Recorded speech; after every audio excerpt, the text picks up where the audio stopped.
Welcome to a suntanned episode of Trojan Arcade. I'm just kidding. Everyone here is still too pale for their own good. Except me. We're all well rested and recovered and ready to continue producing some premium content. Today we'll be talking about Mass Effect Andromeda and the future of new intellectual properties in a franchise-dominated landscape. That's my new lecture series. You'll like it. Then we'll show off our adventures at GDC and finally scream a little about Horizon Zero Dawn. But that's all later. Right now it's my designated nap time, or as you call it, the news. I'm James Alessi. I'm Cam Greeley. And this is your week in video game news. It is. Look over there! More Overwatch news. Patch 1.9 brought the new tank hero Orisa into the fray as a playable character, but Blizzard isn't putting her into competitive mode until next week to ensure players are acquainted with her before they use her in ranked. This gives us two options. Either spend the week testing out Orisa and learning how to use her, or spend the week decimating noobs testing out Orisa in unranked with your main. Do you love the Assassin's Creed game series? Sometimes. Did you like the movie? No. How would you love an entire TV show? Well, we're about to find out, because after all the terrible reviews the movie received, Ubisoft apparently has the audacity to make a follow-up TV show. While I'll admit that a TV show may make more sense for a lengthy story like that of Assassin's Creed, it seems like it's a bit overkill at this point, much like a wrist blade to an already dead innocent civilian. I guess we'll just have to wait and see what culture is inevitably whitewashed this time. More Blizzard news! Blizzard will not be letting this one down anytime soon. They have made a dire mistake. But what could they have done now, you ask? Is it some sort of disastrous balance change to Overwatch? Possibly a horrible new OP Hearthstone card? No, even worse. After receiving an application for a summer software engineering internship from the Trojan arcade producer Robert, they replied, "Thank you for your interest in Blizzard Entertainment's internship program. But after careful consideration, we regretfully inform you that you will be not moving forward with your application." Atrocious. Seems like business. In non-Overwatch news, Respawn Entertainment just released an all-new Takedown animation for Titanfall 2. It should be playing in this general area to my side. We don't really have any sarcastic statement about this animation, we just kind of find it really cool. It satiates my inner sociopathic, violent 11-year-old self. People still play Pokemon Go. That's a news story in itself. Current players of the mobile game have recently only been interested in catching one creature, a shiny golden Magikarp. Turns out that a lot of them are getting trolled by Ditto, the infamous goop that can transform into any other Pokemon, including the shiny Magikarp. So even when a player finally gets to catch what seems to be the shiny golden fish, when they look at their Pokedex, all they got is a certain pink blob. Hot off the presses from our Russian correspondent, Sam Ship. No, this isn't related to Donald Trump. Pokemon Go works in Siberia, which I all know you were eager to find out, and delivers some amazing water-based Pokemon. So if you're planning a nice trip to the Gulag anytime soon, you're in luck. Being forced into labor for questioning your government has never been more fun. This week marks the release of the widely anticipated Mass Effect Andromeda. And while everyone here at Trojan Arcade was excited to port their way, explore a new galaxy filled with exciting new stories, many players are reporting severe animation glitches. Though we reported that this could possibly be a problem with the game before launch, it's still maddening to see that BioWare allowed this to slip through the cracks. Just take a look at this clip reported by Reddit user Jimuzu9. Where did she go? But we are happy to report, if you add music behind the game, it does turn Andromeda into one of the funniest games in years. I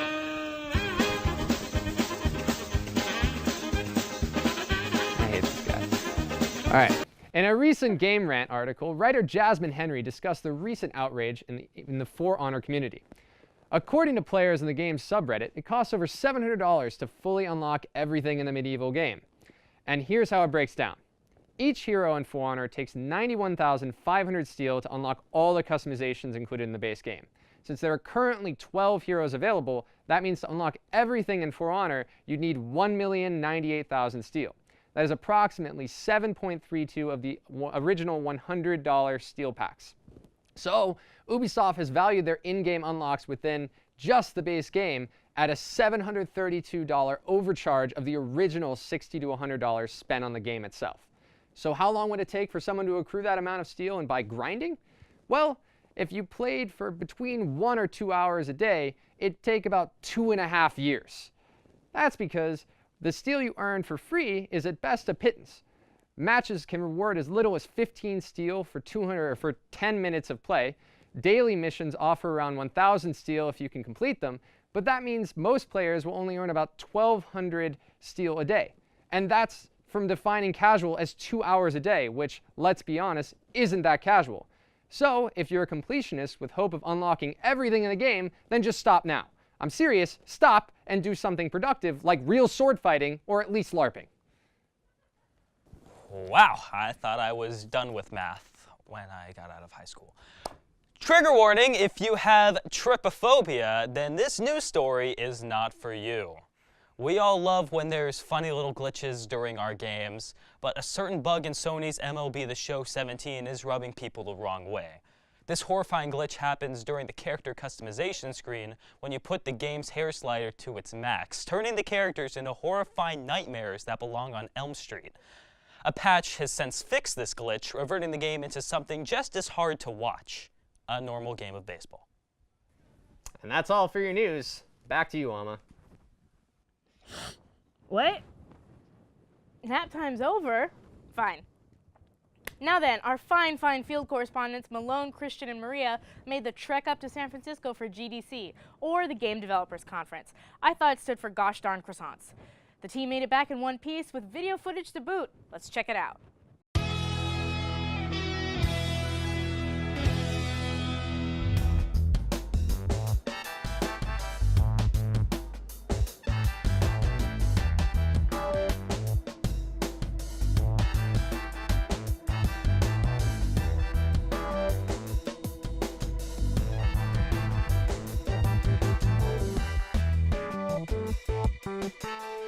We are here at the 2017 Game Developers Conference.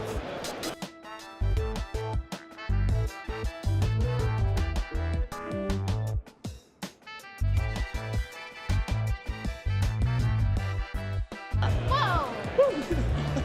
I think GDC is about, seeing what's going on in the industry, seeing what people are talking about, what are the current challenges. I mean, it's kind of a question of what's games and what's going on, what's now.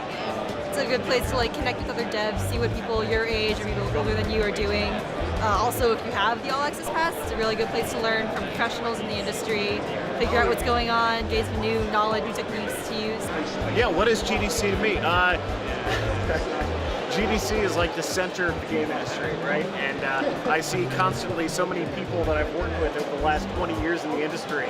So in a lot of ways for me, it's like a chance to meet up with so many of those great folks, but it's also, a great place to learn new techniques and learn about, what's going on in the industry. So nearly 15 years ago, we released a web-based game, and my goal was to get 100 people to play 3 times each. But we didn't get 100 people, we got thousands and then tens of thousands and hundreds of thousands and millions.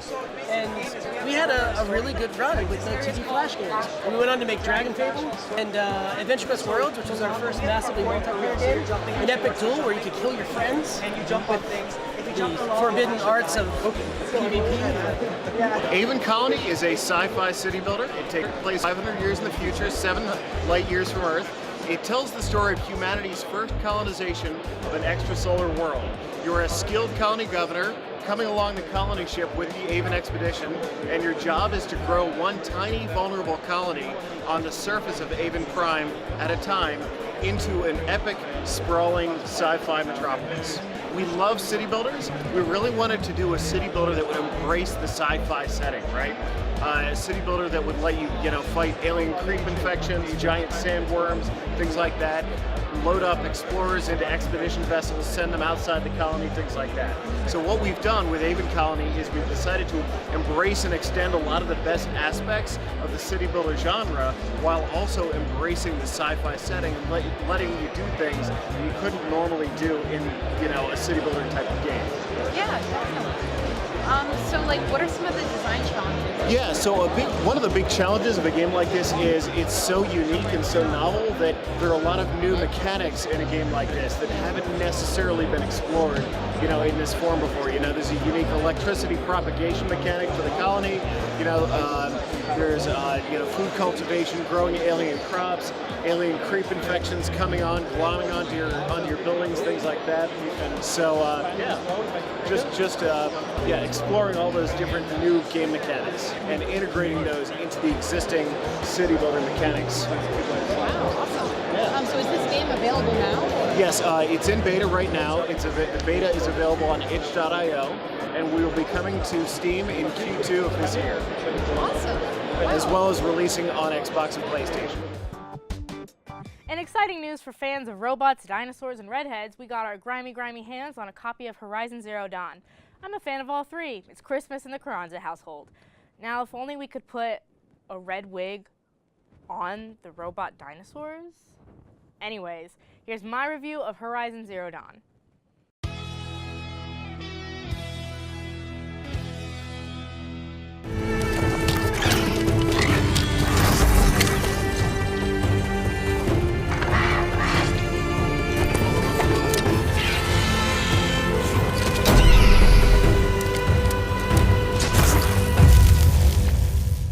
I'm one of those people who loves RPG games, so when I saw the trailer for Horizon Zero Dawn from Sony Entertainment and Guerrilla Games, I was interested.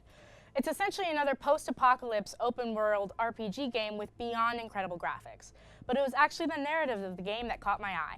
Now, if you don't know anything about the story of the game, here it is. You play as a badass redhead girl, Aloy, who lives in a post-apocalyptic world where machines are a regular part of the wildlife, and you can hunt them down with a bow and arrow. It's awesome.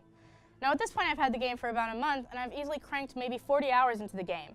Basically enough for me to reach level 22 and get a B in my coding class. So having spent all this time playing Horizon Zero Dawn, what do I think? Well, like I said, one of the things that really drew me to the game was its story. I mean, who doesn't want to run around in a beautifully rendered woods shooting down giant animal-esque machines? No one. You start off with a very long, very beautiful cutscene beginning. Rost, an outcast from his tribe, the Nora, is taking you, a very young baby Aloy, up to a mountaintop for your naming ceremony. Along the way, Rost tells you about the world you are about to enter to the best of his knowledge, which actually isn't much.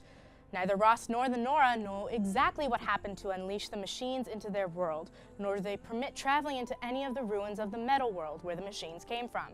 The lore behind the game is incredibly fascinating. You learn along with Aloy, both discovering the truth behind this world in the present and in the past. And if there's anything I'm a sucker for, it's well thought out lore. The game continues in this slow storytelling with limited open world options vein for several hours, and I have to say, I'm kind of a fan of it. Past that, and your reward is a massive open world with seemingly unlimited options for side quests, skill building, or just hunting. Now, there is a lack of romance options in the game, which took me by surprise because there are several characters that do show a definite romantic interest in Aloy. I'm not sure if the game devs originally planned to include romance or not.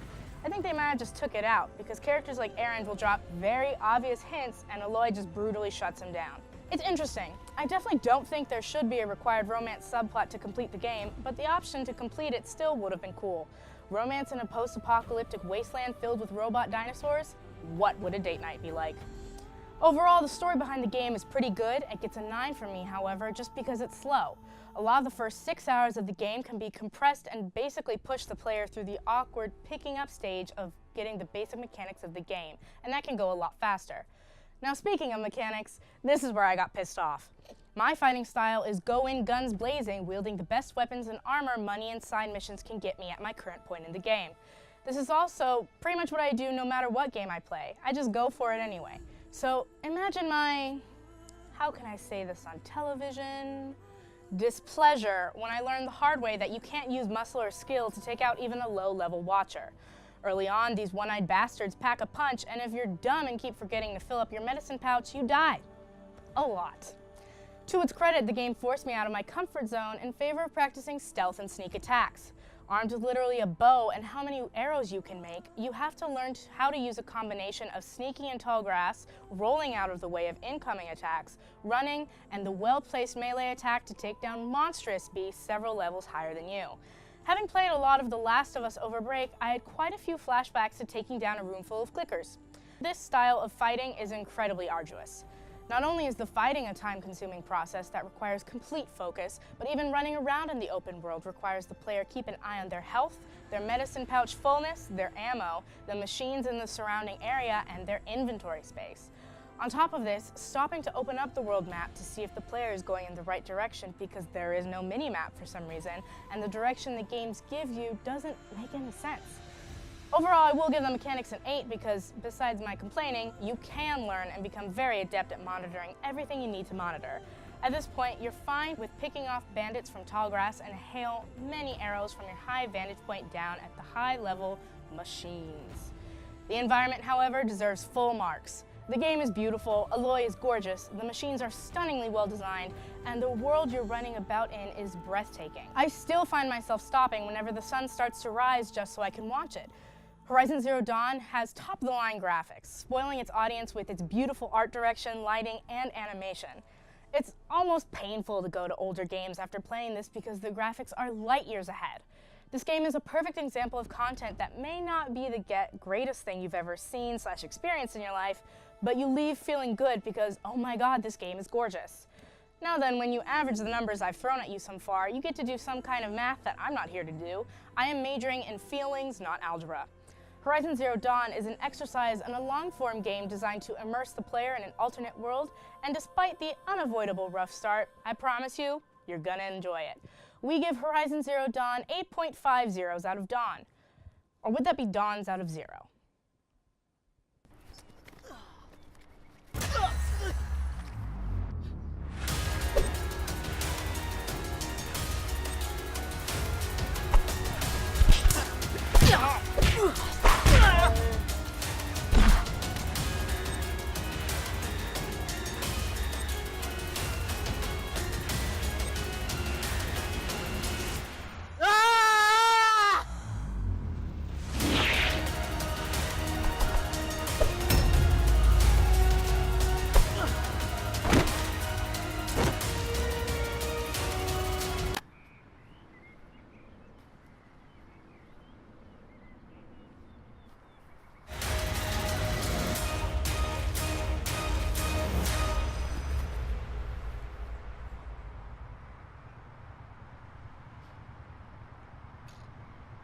Let's watch Trojan Vision.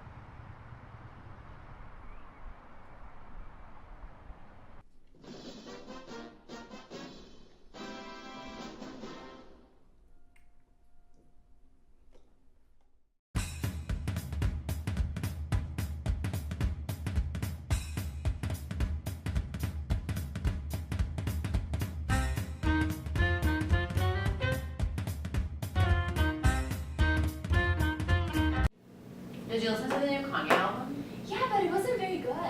It's revolutionary to hip-hop. It's amazing. Are you serious? It's totally unoriginal and unintelligent. How is it unoriginal and unintelligent? There are 30 samples.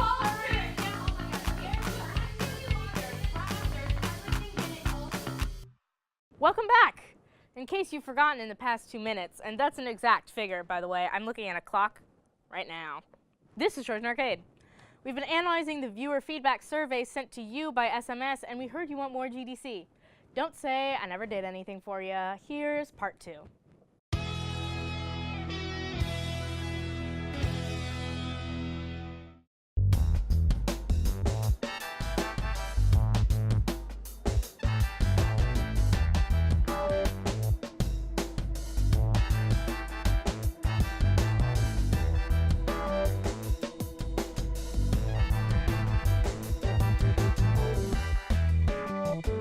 And it's a game you play on a turntable.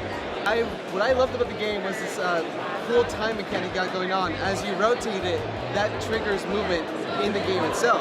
And also, if you rotate kind of like scratching, that's actually going to lead to the actual firing. It's almost like a top-down shmup, but also you have this cool time mechanic going on. I guess my question is, was Super Hot the big influence, or was it just, what was the key that made you want to do something like this?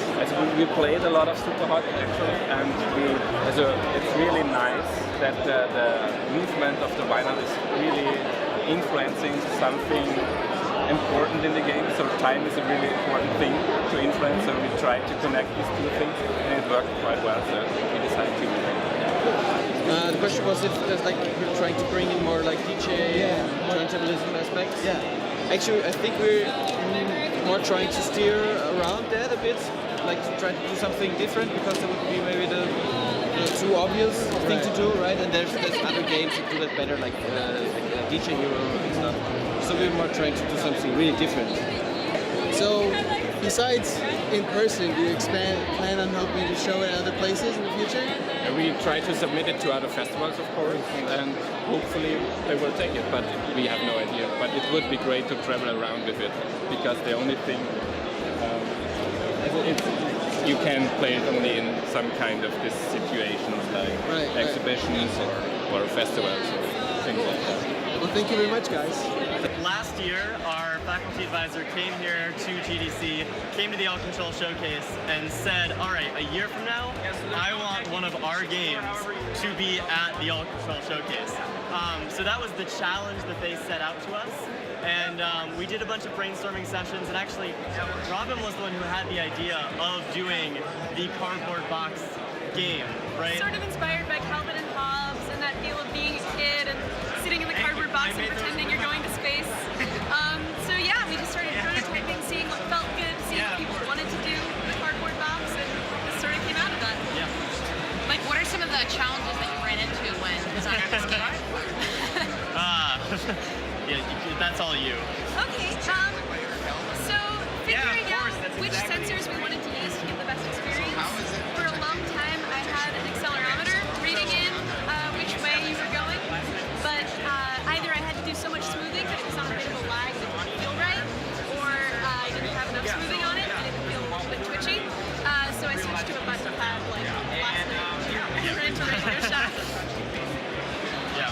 Wow. Like, what are your future plans for this game? So I actually want to turn it into sort of doing a self project. I used really cheap components that are really accessible. So I want to put the instructions online, and you can then plug it into any game that you want to play with it. I think it would be really fun to play Mario Kart with your friends with these. So yeah, sort of thinking in that direction. Well, all right, that's all for us here at GDC 2017. Once again, I'm Maria. I'm Christian. And we'll see you back at the studio. If you're like me, you have fond memories of IPs past in the days of yore. Such fantastic creations as Kingdom Hearts, Bioshock, Pokemon, along with personalities like Nathan Drake and the weird-looking singer dude from Guitar Hero, have defined entire generations of gaming for entire generations of gamers. There's been like 3 generations of gamers. But this most recent generation, being led by the Xbox One and the PS4, have been notably lacking in the new IP department. For example, Mass Effect Andromeda dropped this week. Disappointingly. Yeah. It's not great. It doesn't look really good. No. My best friend works at Target, and she's like, I'm gonna buy it today. I'm just gonna do it. I have a discount. And I'm like, it pains me as your friend to see you pay full price for it. And she's especially like, because it won't be full price in like 2 weeks probably. Exactly. Unless they do a patch and like suddenly it's great. Yeah, I've been seeing the footage everyone's been seeing of like botched animations. I hear the combat is phenomenal. Yeah. And I feel like that's going to be the saving grace that carries it through the animation rough patch. But I think the real problem with Andromeda is like, I mean, obviously a lot of it, it's being sold as like, you loved Mass Effect so much in the last generation on the Xbox 360 and the PS3. So here you are, you can play it now in the current generation, but it's Yeah, I mean, not the same. even when you go into like the story of Mass Effect Andromeda, you're like, it just doesn't have the urgency. Yeah. Like the original, like the entire universe was in threat and like gonna die, and now it's just like humans, like petty. Oh, like we destroyed our planet, you know? Because oh no, who would have expected that? And now we have to find a new one. Oh no. And we're gonna send off one guy to do it, because that makes sense. But you contrast something like Mass Effect Andromeda with what we were just talking about earlier, Horizon Zero Dawn, which is a brand new, it's not the start, it's, at least we don't know it's the start of a franchise. But I mean, it's not a sequel to anything, it's not a prequel to anything, it's just, original. It's out there with robotic dinosaurs. Yeah. Which is really cool. Plus, another recent release, my brain broke. There's not many new games. That's the issue. Yeah, I think that Yeah. actually makes our argument for Yeah. us. Yeah, I can't even think of another like non-IP game that's I coming don't out. think of. I mean, yeah, like the last one, big one for the recent generation, which was a launch title, was Titanfall. Which was Titanfall 2. Yeah, and Titanfall 2 Yeah, just well. came. Oh, the most. But that was another sequel. Here's so. why I forgot it. For Honor is also an entirely new Well, IP. yeah. But Which- I make an argument here or there that like, For Honor seems like it's a great game and it's entertaining to play, but it doesn't really have like a story that kind of is associated with like IP. So it is IP, I think that's and it why I could have a forgot about sequel, it. but like, you know, it's not like Mass Effect where it had this storyline that had people like dedicated to it because they wanted to continue the story. They'll just maybe come out with a second game that has like new kills and like combat, and Yeah. people will be like, oh, I'll get it again, but it'll probably get old unless it becomes like Mortal Kombat for whatever reason. Yeah. I mean, yeah, for what I remember of my review of it, we were just pretty much talking about, I mean, the combat was dope, Yeah. but the storylines were pretty, like, generic. It's just a cool sword fighting game. It's really Yeah. pretty, but Yeah. So we still don't have like a new Halo yeah, or a new Mass Effect or like I don't know, BioShock was a good one. BioShock. Elder Fallout, Scrolls. but Fallout was based Elder Scrolls. Yeah. But even we'll probably get a new Elder Scrolls in a few years whenever they decide to not do an MMO. Yeah, we're Yeah. gonna get a new, well, we're getting a new entry in the Kingdom Hearts series, but Which has been waiting One for day there will be Kingdom Hearts 3. It one will day happen. it'll come out eventually. Now we're like on 2.75 or whatever. I It's don't- 2.8. I Yeah. saw a chart explaining like how Kingdom Hearts progresses, and I just had to lie down for a few minutes. Try looking at Zelda. And the fact is, like, the new Zelda game even like plays with the Zelda time. We don't need to get into timelines. No. Anyways, Timelines are weird, but yeah, I guess what's funny is you're finding, I guess, entertainment is mirroring each other in terms of movies are very franchise dominated right now, as are video games. But with movies, we are seeing kind of like an upswell of, independent, contained movies.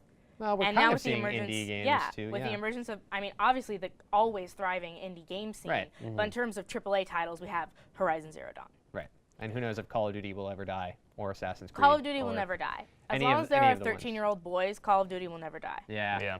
Unless we just completely cut that year out of existence. Wouldn't we all like to? Wouldn't we all like to cut out age 13? I sure would. Anyways. But yeah, I guess we're just doomed to play franchises until we die. Yeah, and they'll just keep piling on to our shelf of endless games that we'll keep buying but never play. That's also the thing where, like, I mean, my friend was like, you need to buy Andromeda so you can play with me. And I'm like, I still haven't played Battlefield 1. Yeah. Yeah. I took like a year to play Mass Effect 3 just because it was broken. And then We have I no also had time. other games to do. Exactly. Yeah. Well, speaking of time and not having any, it looks like that is, unfortunately, all of our time today. So you're going to have a whole nother week to see our beautiful faces, mostly mine, again. But don't worry, you can always binge through all of our archived episodes at trojanvision.usc.edu to stave off the pain. I won't judge. I'm Alma Carranza, he's James Alessi, he's Cam Greeley, and this has been Trojan Arcade. See you in the next dimension.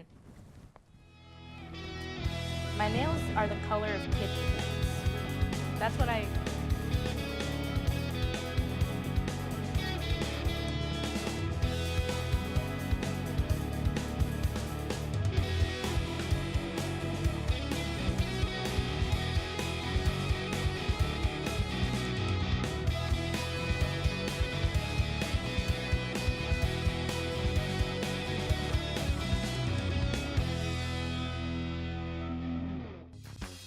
You're watching Trojan Vision. For more of your favorite shows, check us out at trojanvision.com and like us on Facebook.